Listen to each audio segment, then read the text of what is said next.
And just to make matters worse on this Friday, a building on the premises of the Carletonville Hospital west of Johannesburg has caught fire.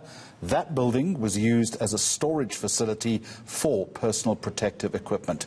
We're live on that story with eNCA's Sonwabo Lindani. First of all, the cause and the damage of this fire. What do we know so far?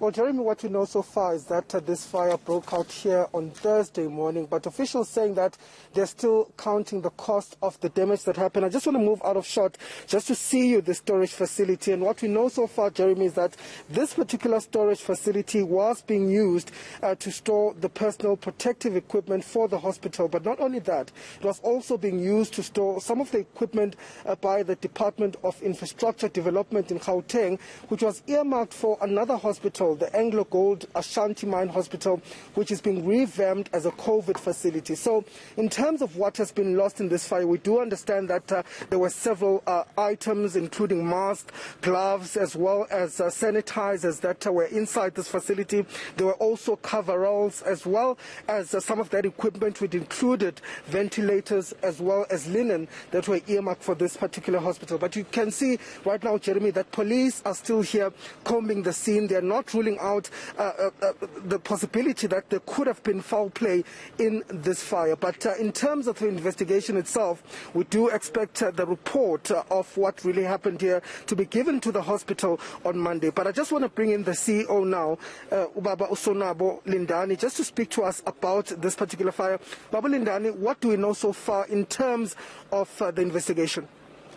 Thanks a lot, Baba. What happened is that the investigation started immediately yesterday.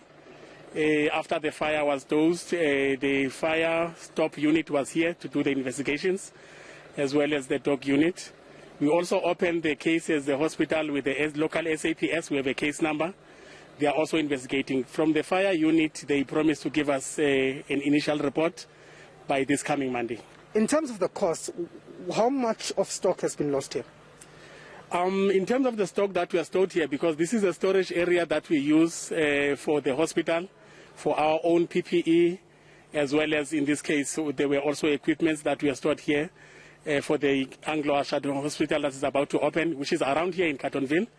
The cost element, the team from DID and also the local team, because we had our own PPE that was here, they are still consolidating and calculating the cost. So the figure is not yet confirmed at this point. And in terms of hospital operations, how have they been affected?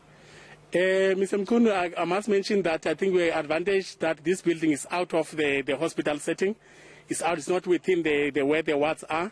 It's kind of separate. So the operations are not affected. The main challenge was the PPE, but we have the provincial warehouses that are supporting us in terms of supplying the PPE.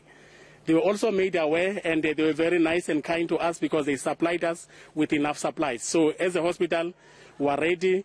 We are caring for patients that we are having in the hospital in the normal way. Okay. Thank you very much. That was Sonwabo Lindani, the CEO of this hospital. Jeremy, as you can see, the damage quite extensive here, but police are still investigating.